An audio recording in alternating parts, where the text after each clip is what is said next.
Good evening, ladies and gentlemen, and welcome to our July 1st business meeting for the Daytona Beach Community Redevelopment Agency.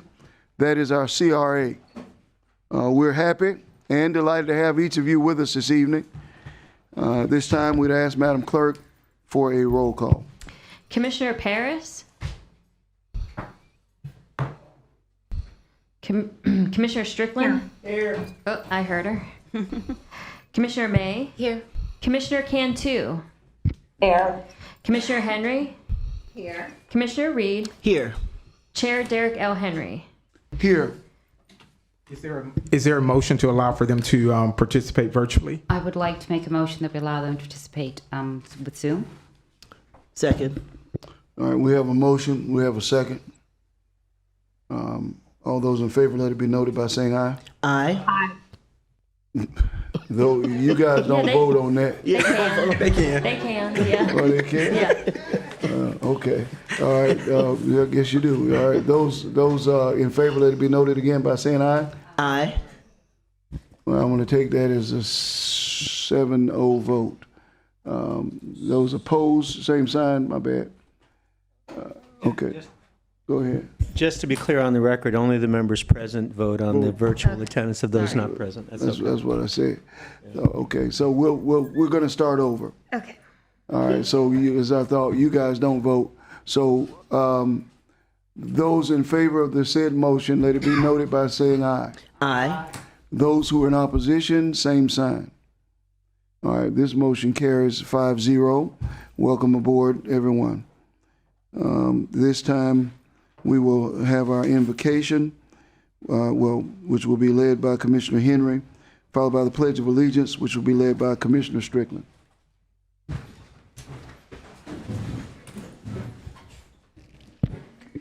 Father God, we thank you. We thank you for this opportunity to be here today. We thank you for this opportunity to gather, and we thank you for the opportunity to serve. We ask and pray, Heavenly Father, that you guide us, show us grace, allow us to show grace to one another.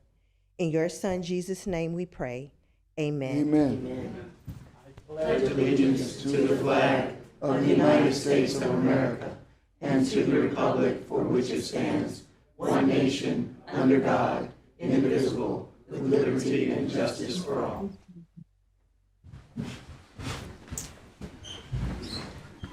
We'll now move on to item number 4, which is approval of the minutes of the May 20th, 2026 and the June 3rd, 2026 meeting of the Community Redevelopment Agency. So moved. Second. All right, we have a motion and we have a second. Do we have any questions or comments? All right, all those in favor, let it be noted by saying aye. Aye. Aye. All right, those opposed, same sign. Take motion carries 7-0. All right.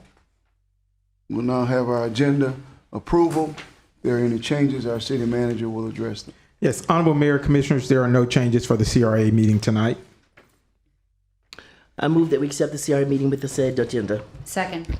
All right, got a motion, got a second. All those in favor, let it be noted by saying aye. Aye. Those opposed, same sign. This motion carries 7-0.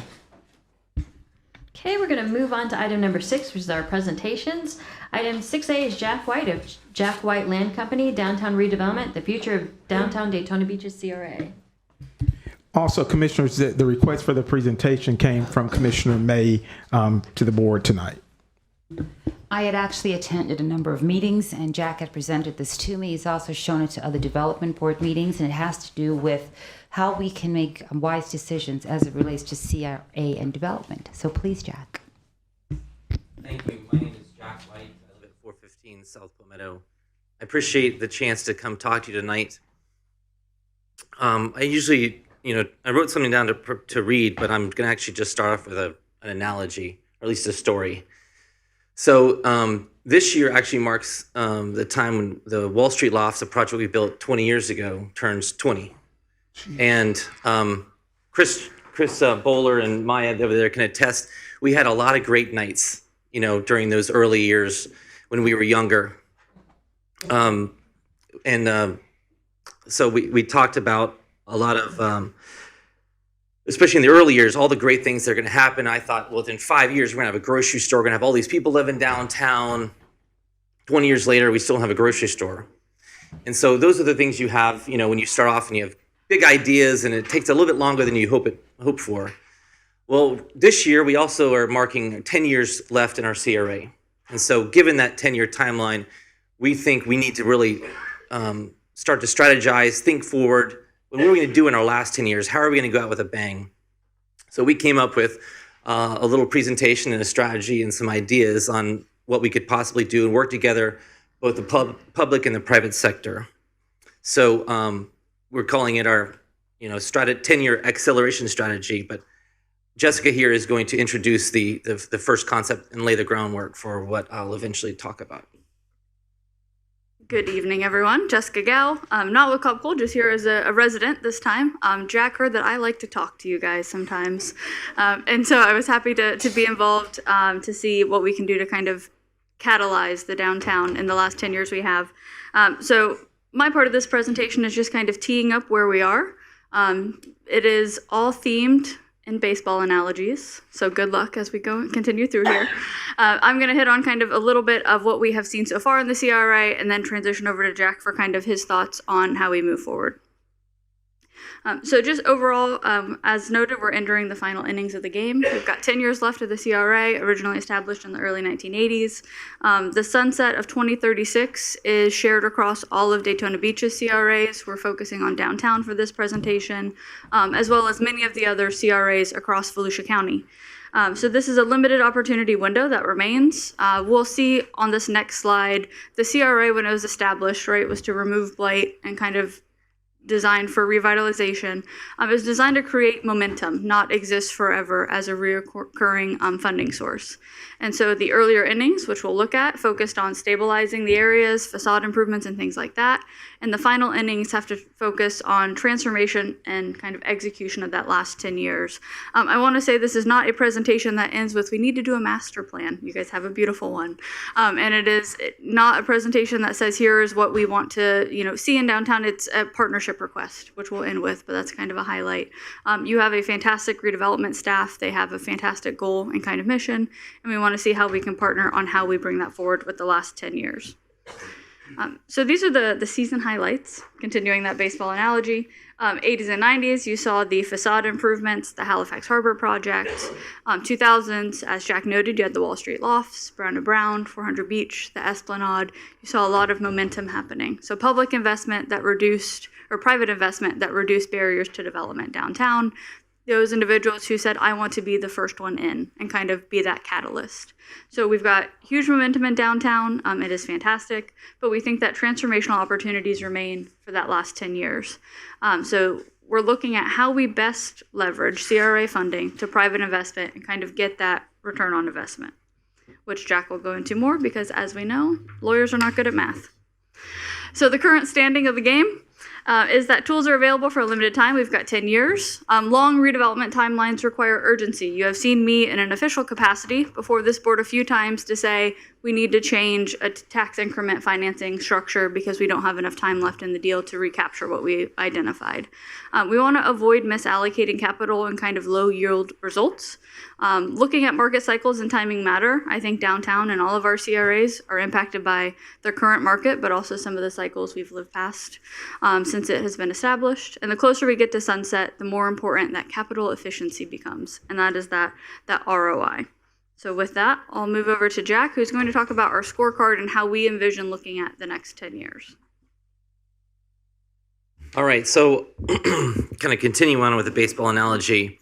We want to look at the entire field, not just one particular segment.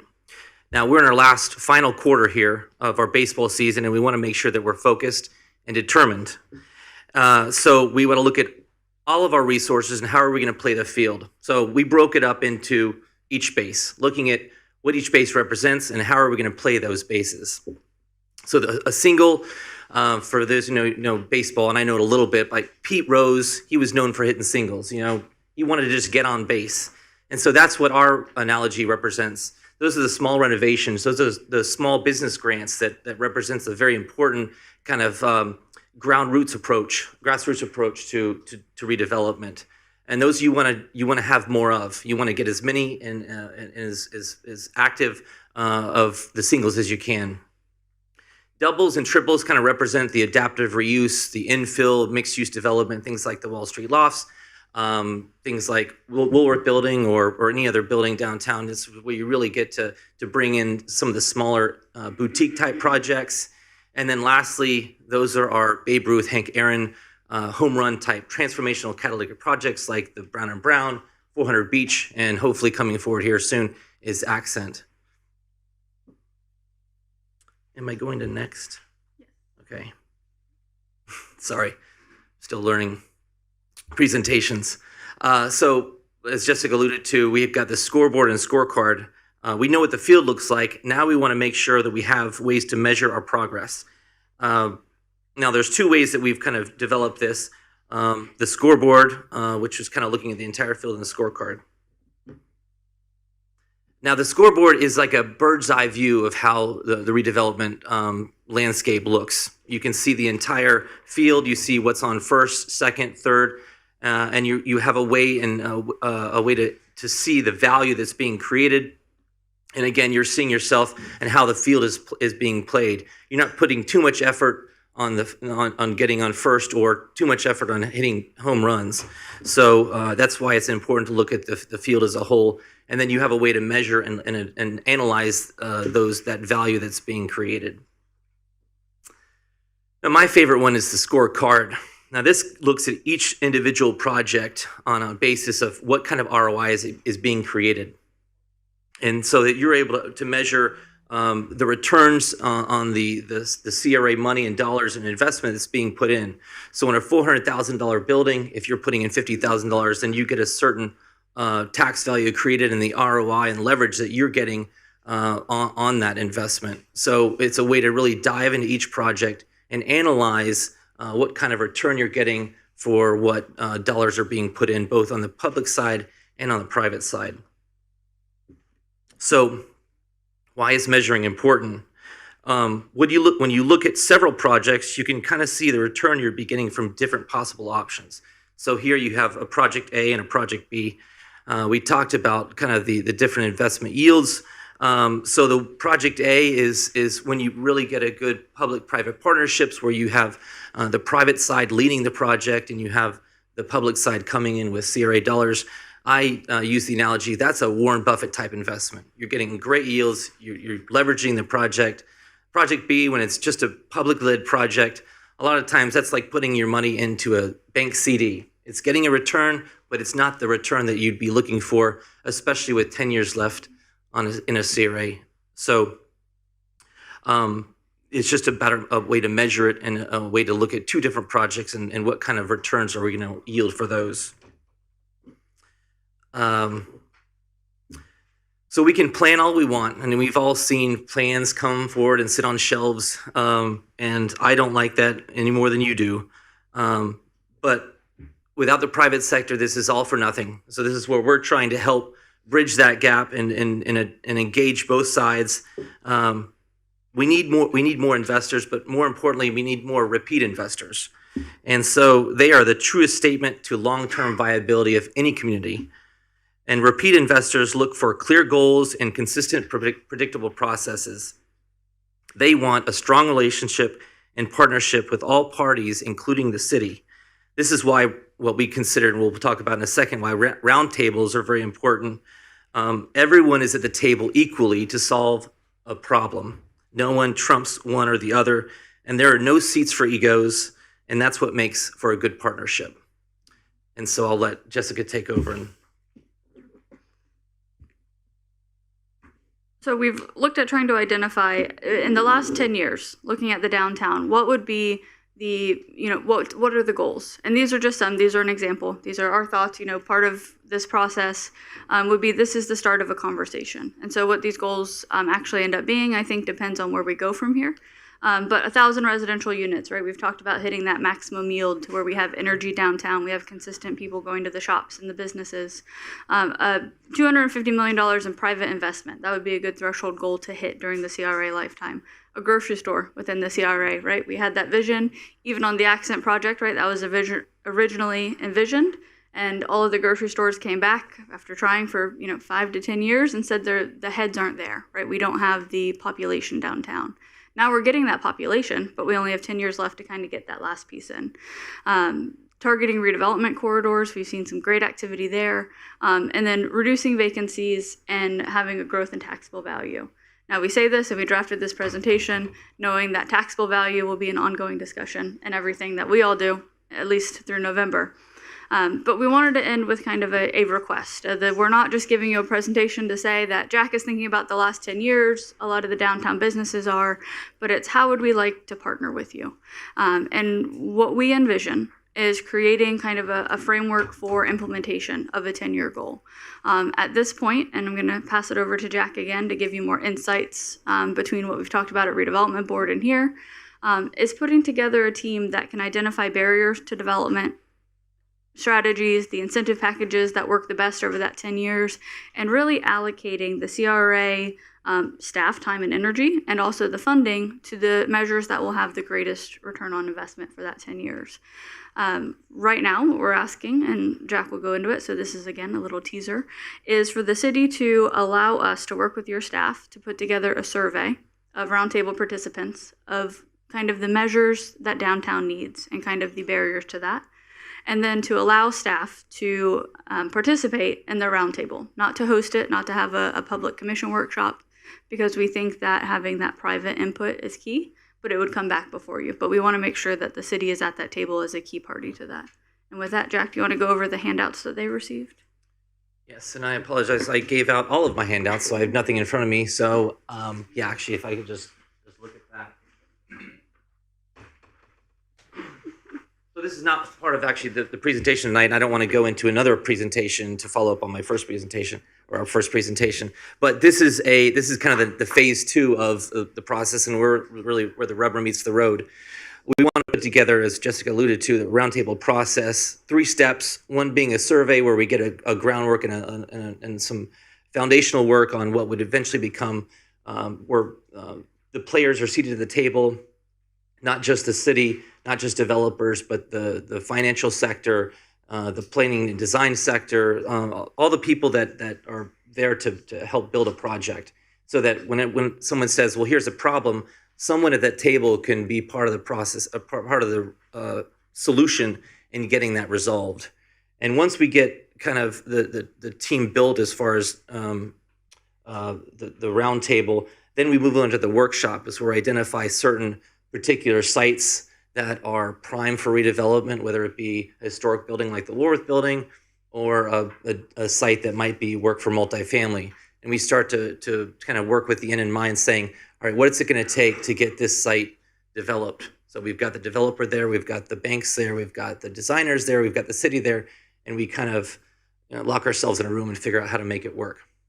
So that we, by the time 10 years rolls around, we've come and we've resolved all these challenges, and we finally get that grocery store I talked about 20 years ago. And I'm open to it. I mean, Trader Joe's, whatever.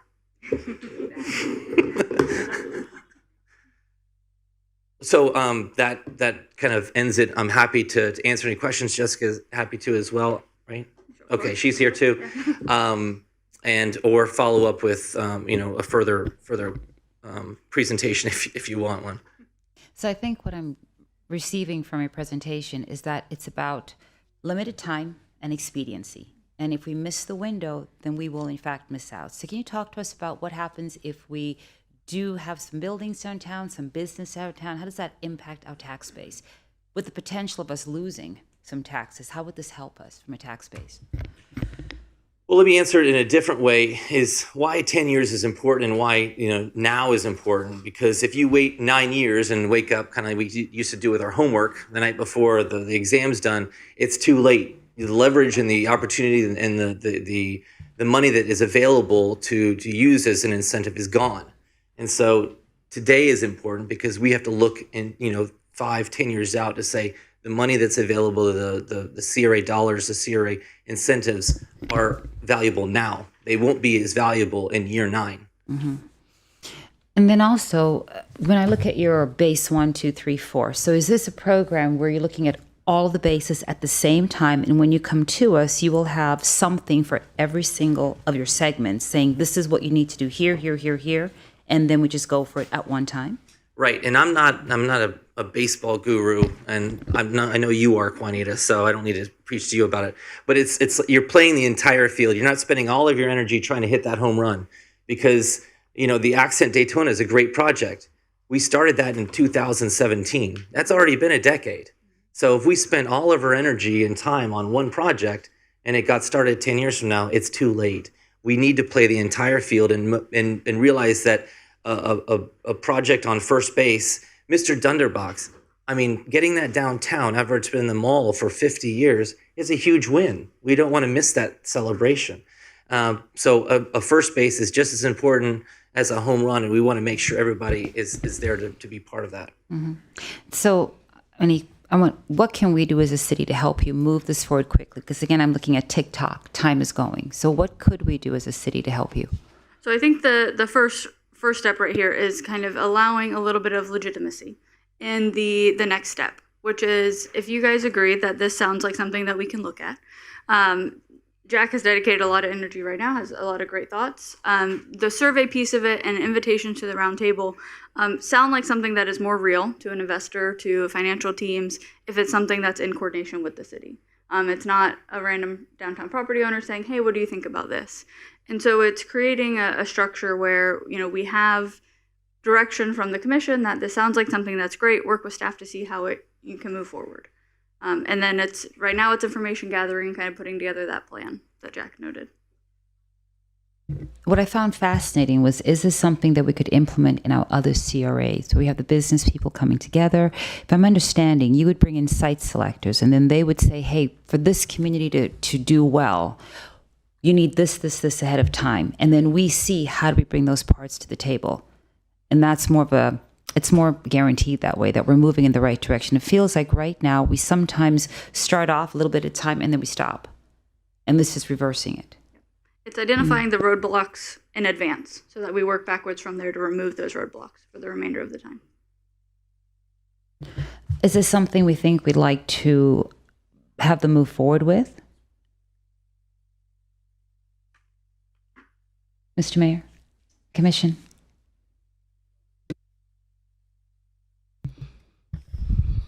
My question, if the tax bill passed, what effect is that going to have on the CRA going forward?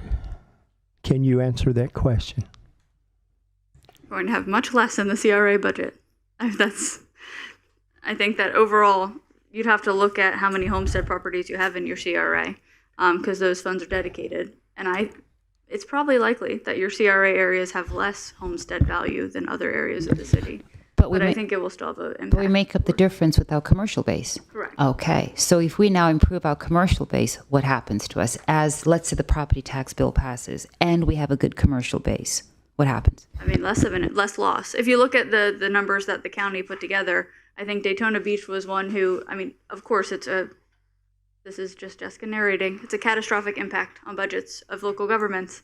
But I think that if you look at the metrics, Daytona is positioned much better than, say, Deltona, because you have a varied tax base, because you have commercial and industrial land, not just solely single-family residential homesteaded property.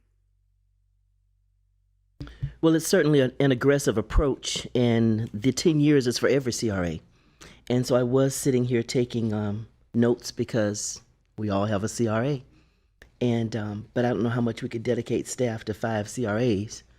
But it's definitely something that we could consider and initiate, even if we did it independently. Mm-hmm. What would we need to provide to you from a staff position? What do you need from us from a staff level? Well, right now, I think just a seat at the table, because I think the whole goal of the round table is that it's a time to listen, to hear the challenges, and realize that we're all part of the solution, and that you all hold a key in helping bring the project to fruition. We love plans, but we like projects more. And so we need to really develop and focus on getting these things built. And so if everybody's at the table, then we can realize what part we play. Mm-hmm. And so it's not just about taxes. Sometimes it's about time. Sometimes it's about regulations. Sometimes it's much simpler than, just throwing money at something. So I don't want to just focus on just the tax element to it, because it's more than that. When we say a staff, I mean, do we have a one person? Is it one person redevelopment? Do you need somebody from every single department? What would you need in manpower from us? I think that's what Commissioner Reed might be thinking. Probably redevelopment and planning would be the key members, I think, from the city side to be a part of that roundtable. And I think if we ask them nicely enough, they are already dedicated to making the city better, and they would probably attend. But I think having the blessing that this is something you guys would like them to look at would be good. If I could go back to what Jack said in regards to having everyone having a seat at the table, the CRA's 10 years is for all of the CRAs. So I'd like to see more of a collaborative effort where we looked at all of them, because it ends for all of them in 10 years. And you're exactly right. And it's not meant to just focus on one, but I think in an effort to work some of because we don't have a roadmap per se. We're building one, using downtown as kind of our test case in order to get this thing kind of built. Because if we take 1 into 5, our issues are different than Main Street's, which is different than Midtown's, and which is why we're really trying to get a very focused element on what we need. Because what we need on Beach Street is different what's on Main Street, which is what's different on Mary McLeod Bethune. You're absolutely right, but there are going to be some similarities that we could capitalize on, and then there could be breakout groups that address the specifics of each of those CRAs. So I was thinking about this when I saw the second plan here, and I thought, timeline-wise, right? So how long do you think it would take to do this just with one CRA to get the process down? Because I'm a process-driven person. If you understand the process, then when we repeat it, it's just a lot quicker than new process plus extra. How long will this process take? All I want is the initial process of the survey and then the first round table. That will tell us a lot right there. So I think the survey is a couple of weeks. Okay. It's with the assistance of the city. And then I think the round table is probably a month. You're really trying to coordinate. It's another important challenge is you're trying to coordinate a lot of these different professional, categories. So if you're trying to get 10 different architects to be at the table, it's going to be more difficult than you need to get 1 or 2. So, which is why we're really trying to focus. But I think that's a 30-day kind of process. Okay. So what I'm hoping we can accomplish is this, that we start with 1, get your process down really, really well, if possible. And then we start to duplicate them slightly differently for each CRA. Some might need something with, let's say, more of a water feature. Belleau Road needs maybe some architects dealing with canals and bridges, etc. That will be different from the downtown area. And then we start to develop the separate ones. But if the process takes 30 days, tops maybe 45, okay? Would you help us with the other ones also? Or would you be able to guide us a bit? Well, we would have this. We'd have our roadmap, which we could we turn to you for extra help? Hey, we're stuck. I'm not allowed outside of downtown. I'm sorry, but I guess Liz with downtown. the right and Kelly, yes, maybe. All right, but so it's possible 30 days, maybe 45 days for us to have some sort of response, investment-wise, time-wise. Okay, and it's not okay. Thank you. I think that's admirable to think that we could do it in that short period of time. This is the government, so I think you need to double your timeline. Interesting statement. Is it government or is it private sector taking the lead first and then coming back with the results and saying, this is what we think would work in the private sector, and then government steps in? Curious. So I think everyone can have their own vision. I think from what Jack and I have discussed, the thought process would be that it would be a collaboration, private and public. We would draft a survey, right? These are the questions. I think Jack has already started. You've got some questions in here. Here's the feedback we'd like to see. We would share that with staff, get their feedback on other issues they've seen over time that they want to be included, but we're doing the brunt of the work, so that is not on the city staff. We would prepare that, share it out with different organizations in town, and also request that the city help share that survey to interested, for this downtown property owners. The roundtable setting up, it would be the city attending, we would be coordinating scheduling, and then I think we would bring back the findings, have staff provide input and direction, and come back to you guys. So it's trying to keep them included in the discussion every step of the way, but taking some of that burden off and making it a private enterprise.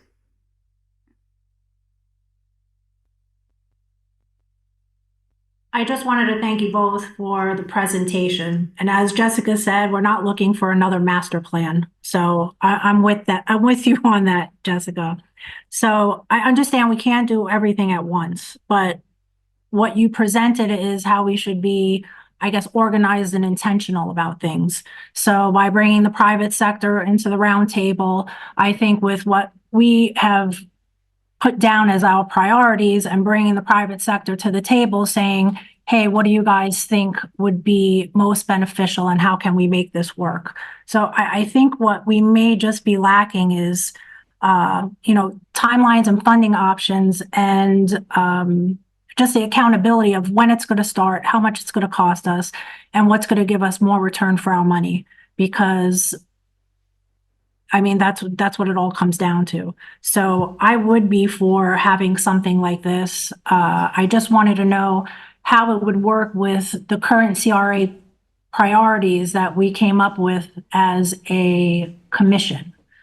Does that get taken into consideration first and then it's worked off of that? Or do we incorporate it? How do you guys see that working? Is necessary to the current CRA priorities or master plan.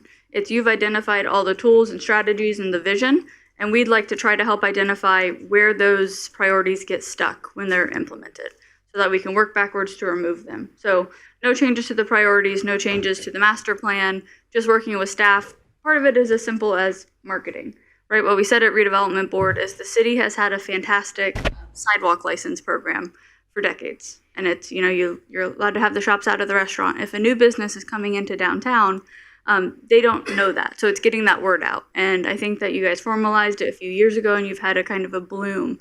Think of Farm to Fit, think of the activity, you're sitting outside, you're enjoying lunch. So it's a tiny tweak like that can have a kind of a spillover effect of here's the process, here's what we're going through. So there's going to be some small wins, right, across the board, the first phases. And then there's going to be some bigger changes. And I think having the staff kind of direct us to the priorities and to the plan and vision they already have so that it coordinates is the key part. I'm for moving this forward. I don't know what the next steps are. I think the next steps are the survey, am I right? And you've already began working on a survey, Jack? Yes, Commissioner. And I think, the next step is just to make sure that we're all on board and have a kind of a coordinated effort and communication and making sure that the redevelopment staff is part of the process. Mm-hmm. And also the planning department. Let me say this. From my perspective, this is how CRA really should work. They all should work like this. And we've sort of been after that. We do know that the staff, they are the professionals, but the business community and the residents are the ones who have the lived experience of what's really happening on the ground and what really needs to come to fruition. So I'm favorable, and I see that we have a couple other people who are favorable. Commissioner Cantu has communicated she supports moving forward with the survey. Yeah. So my only, and I have no trepidation, but my only thought is to say thank you for, doing this, for making the presentation. And we'd like to see more of this, because I believe that when you have the investment from both parties, staff, community, business, and I don't ever want to leave the residents out. So make certain that we keep them connected and tethered to this, because, they too are a part of the CRA, and they too rely on the resources and want to see the CRA become a better space, because a lot of times people move close to CRAs because that's where they want to be. They want the activity and the energy that, or even if it's just potential. Sure. So let's move forward and let's do it as quickly as you all can. I agree with Commissioner Reed. We don't move fast, but I do know you move fast, Jack. And I do know that, although everything that you wanted hadn't come to fruition in the last 20 years, let's try to make these next 10, better than we imagined. Yes, sir. Thank you so much. Anyone else? Okay, So, thank you all. Wait, Mr. Mayor. So since we're saying, I want to put some timelines on this. Yeah, see, Jessica says also. So it's July 1. And Jack is already working on the survey. So we're saying within 30 days, survey complete. Yeah, with So results. end of the month With results. with results. So, Yes. so that's, the month timeline is good. So by end of July, we'll have a completed survey with some answers, or I should say with some thoughts and concepts there. And we'll have a plan for, and maybe even a date for a roundtable. I like it. Okay, Thank you. all right, thank you. Thank you.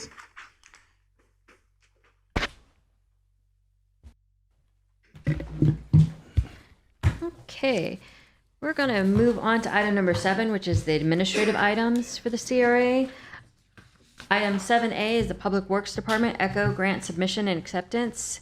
This is a resolution approving expenditure of tax increment funds from the Main Street Redevelopment Area Trust Fund in the amount of $400,000 to pay a portion of the price of the seawall and boardwalk extension project and providing an effective date. So moved. Second.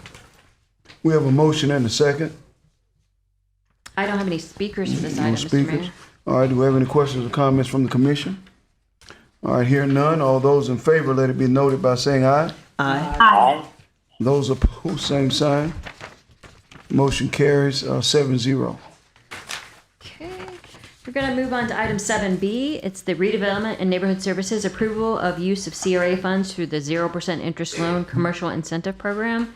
This is a resolution approving the expenditure of an amount not to exceed $41,966.84 in tax increment funds from the Downtown Community Redevelopment Area for the award of a commercial property improvement and professional design incentive program grant for renovation of a commercial building located at 204 South Dr. Martin Luther King Boulevard, authorizing the mayor as the CRA chair to execute the documents necessary to disperse the funds and providing an effective date.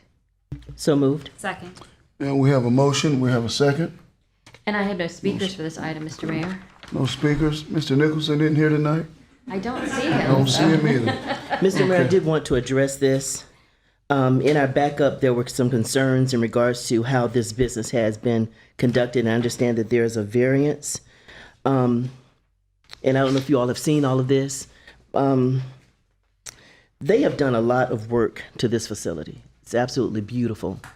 I think that when you think that you're spending your own money to try to make something happen, that it needs to be given consideration. I think we need to hold them accountable for this variance being cleared. But I think there may be some concerns in regards to the information we've received regarding what's been happening at the location. Mm-hmm. Okay. Is there? I didn't know if any of my other colleagues would- had concerns. Yes. I do. Myself also, please. When I looked over the paperwork, they are requesting money for an awning that's outside and also for a patio that's outside, which is roughly $14,500. And they are using these spaces that are not technically allowed to be used. So there are code issues. I would be okay for approving the other amount, but for the items that they're using in spaces that cannot be utilized under their current use, I would like to remove that.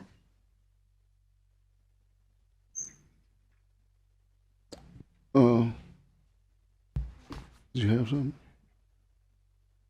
If there were any code violations or any issues, anything like that being reported? No, there are not any code violations. Staff is actually going through the process to make sure they're abiding by the variance. I think that our staff has had communications and conversations. They have spent the money to match the grant. That's why Attorney Gross told us we should bring this forward. And so I do know that Ms. Richardson, I think, have had conversations to make sure that they do abide by what the variance allows for them. And I think Jessica is representing them, and so that's where we are with this particular location. They have had discussions. There's currently no code violations, but staff is meeting with them, not only code enforcement. Rose ask you to make sure, and also our planning department, make sure that, not planning, excuse me, P&L, they abide by the variance, and I think they're going to work their way through that process. Yes, ma'am. Just for additional clarity, for the record, Jessica Gao, with Cobb Cole Law Firm, 1 Daytona Boulevard, Daytona Beach, Florida. There are pictures in the backup of an event that occurred at opening, and I think that it shows that no matter how long you've been involved in Midtown, the process is confusing. So we were hired to come in and do a rezoning for the property. Its current zoning allows for the event center, but the restrictions in the event center buried in that land development code, so you can't use the outdoor areas. And so we're going through a rezoning similar to what we did for Midtown Cafe, where they had that rear area, to allow for activation of that. So that PD is in process. It will come before this board at some point. But there has been no code violation for the site. There's no active violations with code. That's going through the review. They have learned they've not used that outdoor area.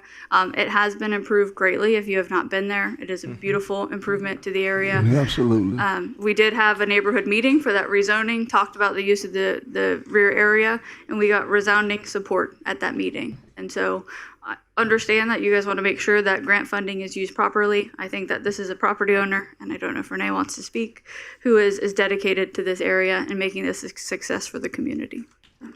I think that last statement goes without being said. Is absolutely what I've seen over the years. You have something you want to say, Ms. Richards? Because I'm in favor, and I'm appreciative of the investment that you all have made. So thank you, Renee Richardson, 204 South Martin Luther King, the Event Center for Legacy, XV, as well as 931 South Martin Luther King Boulevard is where I live.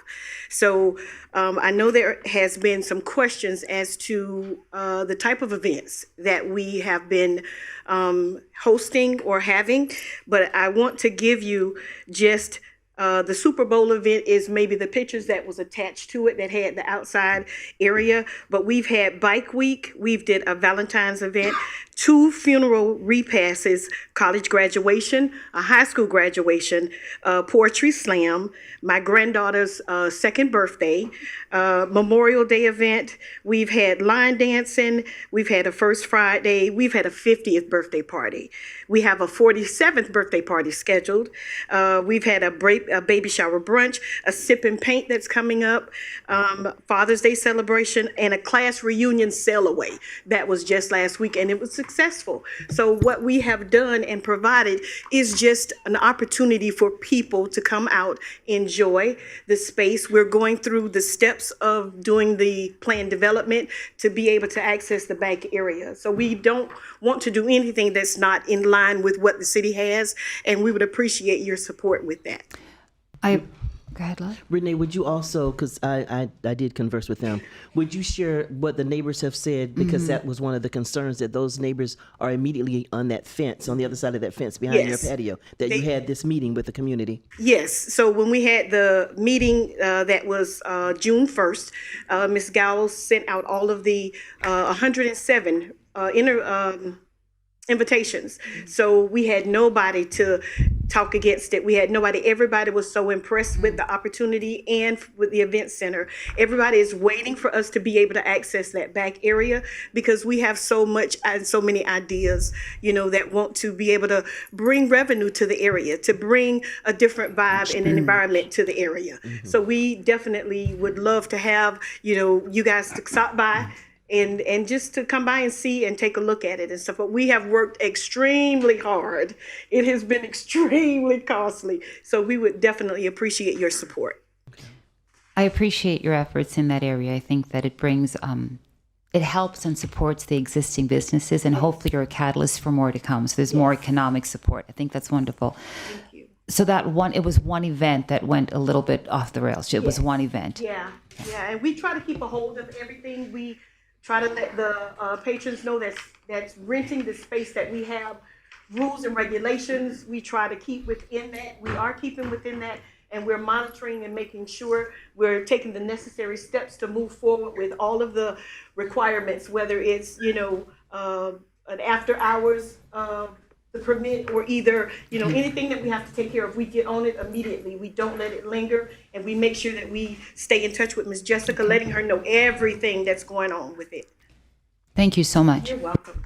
I think Jessica, you did state that you're going to be asking for the rezoning. It's in process. Yep. Yes. Yeah. Did Ms. Askew want to say anything? Please, ma'am. Good evening, Rose Askew, Interim Economic Development Director for the City of Daytona. I was the staff person that went with Ms. Richardson to the Board of Adjustment and spoke on her behalf to have the event center. Because she does the property does not meet the criteria in the code because they are within 250 feet of a residential neighborhood, not just one property. Variances follow the land, not the use. So no matter what use goes here, that variance stays in place for no outside activities. Because we as a city started receiving calls. I myself personally have received calls from residents in that neighborhood complaining about the after hours past midnight, the cars up and down the street, those types of things. And so that's how all of this started. When I started receiving the calls, I got with code enforcement and the police department, so they've been monitoring. However, there have been multiple events where there has been outside activity. And the police department will be able to speak on that. I've been working with Officer Gerner. I've been working with Denzel to make sure that we are monitoring that. So that statement about one activity is not an accurate statement. In addition to that, when I took Ms. Richardson to the Board of Adjustment, she promised not to be outside. That's the only way it got approved, was because she agreed not to be outside and to have parking instead of on the residential side, to have it on the other side on her other property that she owns. That is not what has been occurring. So I'm not here to talk for or against the grant, but I need you, the commission, to know the current activities that are going on there that are currently violating our land development code. And I've spoken to Jessica about those activities. Removing those with a PD would open up that entire neighborhood to this kind of activity on a consistent basis. And there are some residents that are not happy with it. I can't speak for the ones that did, but we as a staff have been receiving calls from people that are not happy with all of that activity. In addition to that, the activities are going on past midnight. There was no extended hours permit for them to even be open past because they don't have a liquor license. Extended hours goes for liquor license. When you have a liquor license to serve alcohol past midnight, there was even no extended hours, so nothing should have even been occurring after hours, and things have been occurring up until 2 and 3 in the morning, according to the calls we got from residents and people in the neighborhood. So I just wanted to provide that bit of clarity.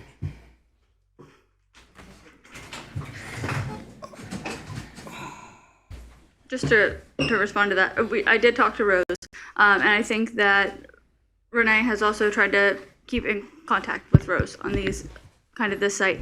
There are a few things that were just noted there. Extended hours, I think that they're now in process for review of that.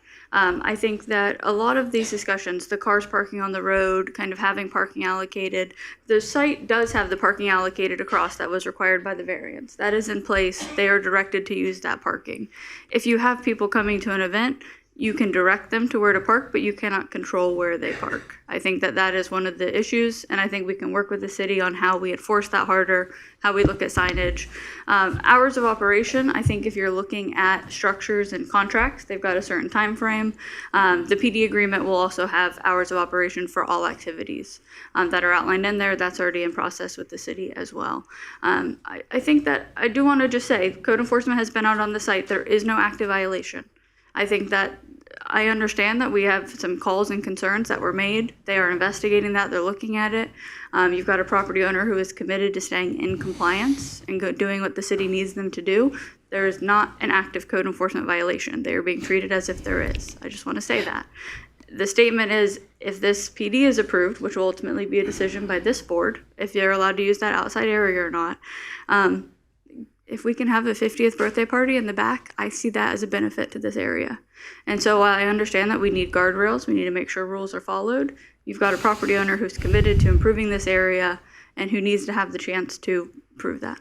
So. Was it once?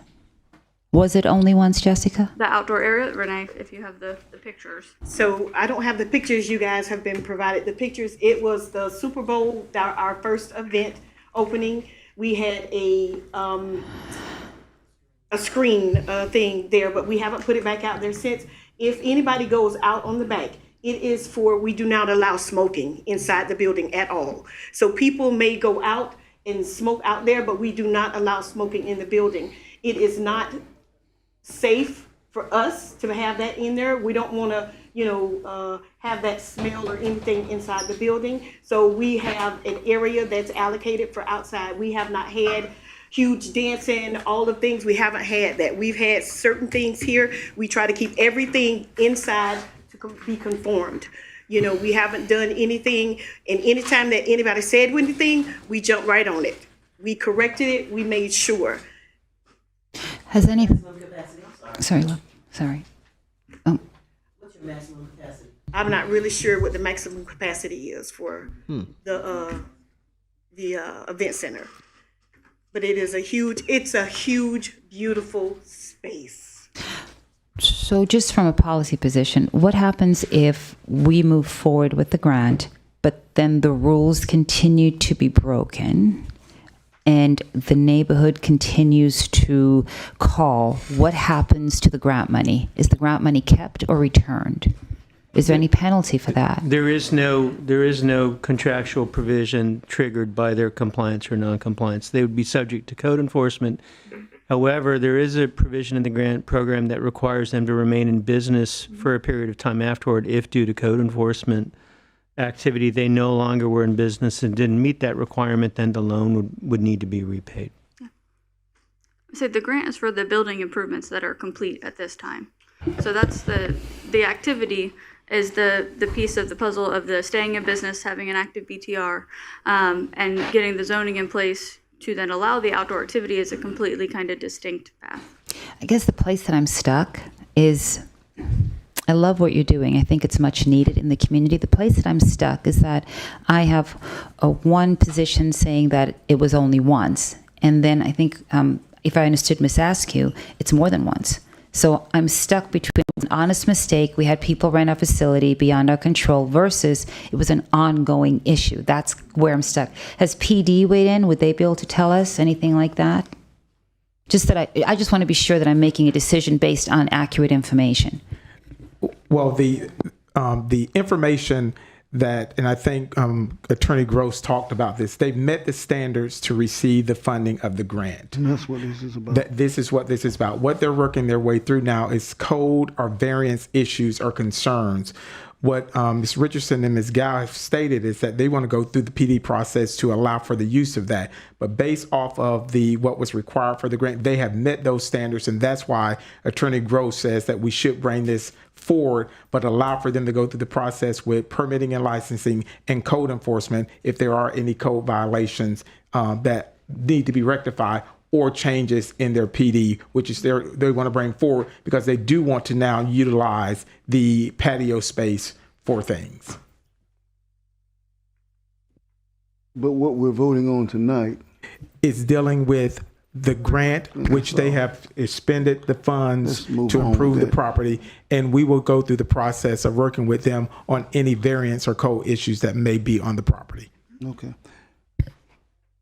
I don't want us to open the community up to something that's going to be a scourge.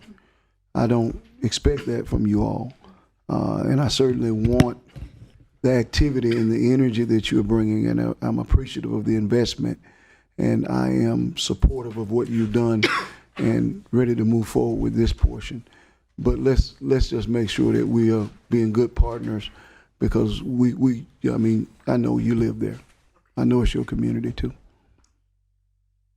Let's address the thing that Commissioner Parris is talking about, the awning. Wasn't the awning on the plan when it was presented to us? Yes. And if they're outside smoking and if it's raining, you'll need an awning to stand under so you don't get wet. I'm not for pulling that off. Yes, Go ahead, ma'am. Michelle. If I can, I'm Michelle Tolliver, the project manager for Midtown. The awning has absolutely nothing to do with the back patio area. The paving for the patio area is not a violation either. It's the use of the patio. So the material that was purchased, the labor that was used to install it is not the issue. Okay. Well, Would the purpose then be adjusted when Miss Jessica goes ahead and does her rezoning or does whatever she's going to do there. It would be addressed. If the PD is approved, right, we're still in process. We're in staff review. We have planning board. We get to come back here, redevelopment board. If that is approved, it would remove the restriction on the outdoor areas and add new ones. It's not that you can never use it, but we're going to talk about that at a different time. I don't want to get too into it, but it would be detailed in what would come before you. Yes. All right. All right. Do we have a motion? Yes, I made it. Do you have a second? I did. Okay, I'm ready for a vote. I don't know if we have other discussion, but we're voting on a separate item. Yeah. Okay. We have a motion, we have a second. All those in favor, let it be noted by saying aye. Aye. Those opposed, same sign. Motion carries 7-0. That was our last agenda item for the Mr. CRA. I just want to make a comment. I want to thank staff for taking the time to give us your perspective and your lived experience on what goes on. When we're here and we're listening to a person who is advocating for themselves, and their perspective might be different. But I appreciate hearing all of it. If I could have had PD speak, I would have enjoyed that also. So just for future reference. But I do appreciate that you're looking out for the neighborhood and the other businesses. Thank you so much, because that borders Zone 3 as well. So thank you. I concur with that. Thank you so much. Because we can't be everywhere and we don't know everything. And that's what staff does. They support us and they help us. All right. Do we have any other comments from the CRA? Yes. Mm-hmm.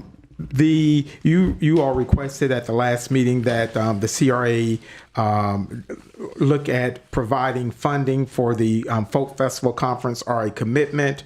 The CRA staff and the downtown and the CRA director, they're recommending that we set aside $250,000 to go towards their $500,000 commitment for the Folk Festival Conference if it is over to the city of Daytona Beach. So moved. Well, it doesn't need a motion. It's a commitment when it's time for the budget. Boy, and you said so move on $250,000 real fast. I'm like, hold up. How much did who I think how much it was 100,000? I think CVB has committed 100,000. I think they should be matching us. Well, you can take me down to 100,000. Yeah, I think 250,000 is a steep. This was the total. 500,000. Yes. I agree, Mayor. 500,000. She agrees with the 100,000. I agree. Yeah, that's not a okay.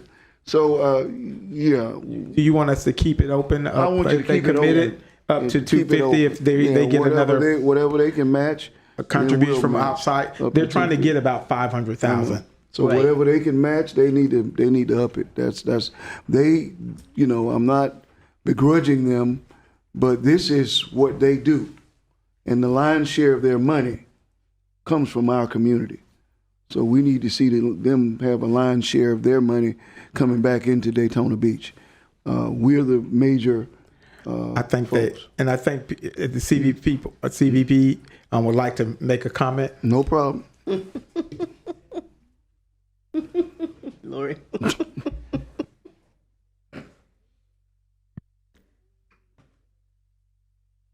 Hey. Lori Campbell Baker. I'm the Executive Director for the Daytona Beach Area Convention and Visitors Bureau.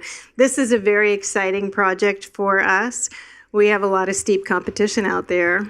LA is looking at it. Asheville's looking at it. We are trying to get to the table.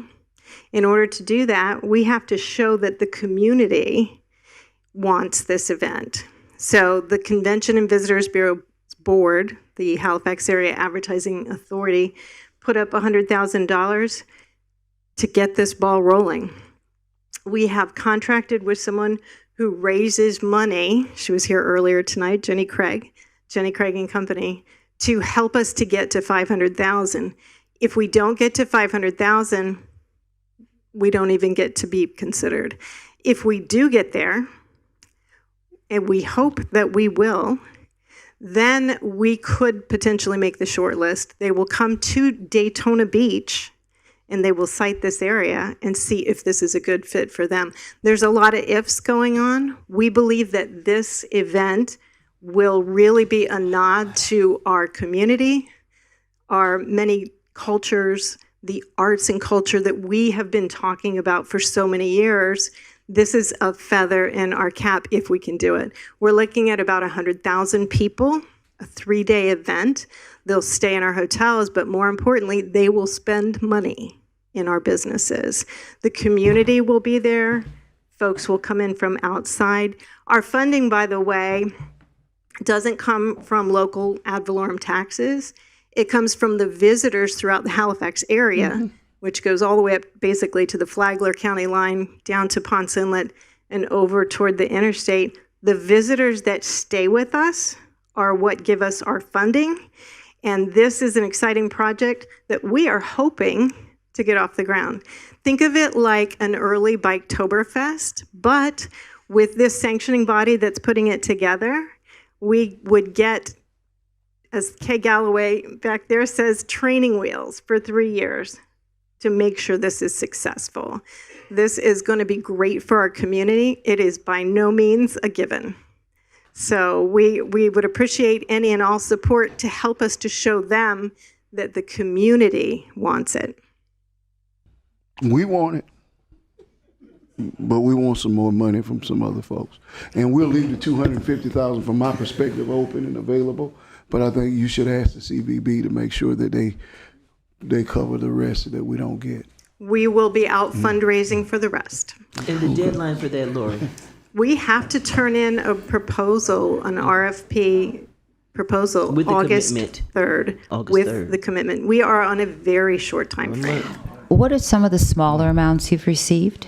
1,000, 5,000, yeah. These are tiny amounts compared to the bigger picture. They tell a great story, but it's a short time frame. We want to get it for you. We really do. We think this will be a very exciting event to have that will go on in perpetuity. So it's not just 3 years, We will it's match forever. what the CVB does. So if it's a leftover, you can go back to the board. That's what we'll match. So whatever's left, that's my perspective. I don't speak for everyone, but that's what we'll match. We'll match that. So This is new territory for us. It's not something that we normally. So just for clarification, are you planning to match what the CVB raises? What they give. So Okay. you want to, well, I don't want to speak for everyone, but that's my perspective.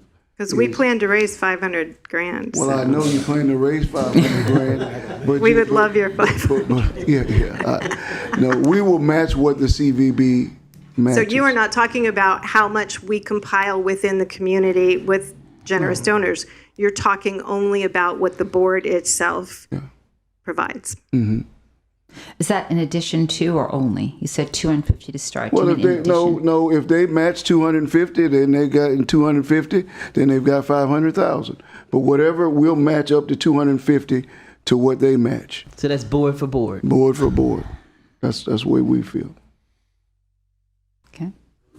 I will take that back. Okay. All right. So for the record, we're setting aside 250, but currently we're contributing 100,000 to match what the CVB, and if they come up to another towards the 250, we will give the entire. Correct. Okay, so 100,000 and an addition of 250 if we match it? No, 100,000, and whatever you match, you just look at it. If we got to get to 500,000, the CVB, if you don't have anybody else that gives, you match whatever you get to the 500. That's what gets us there. But you can't. Whatever you raise, kind of comes off the top. So you got to match. We're only gonna give what you give. The same thing you give is what we're gonna give. So. Mr. Fiecher, if you understand that clearly, then we'll talk later because I'm not sure that I do, but I don't want to prolong this discussion. Okay, he'll talk. Okay. With you. Okay. All right. Thank you. All right. That's it. Okay. We will take a 5-minute break, and then we will reconvene our regularly scheduled commission meeting in 5 minutes. Okay, so you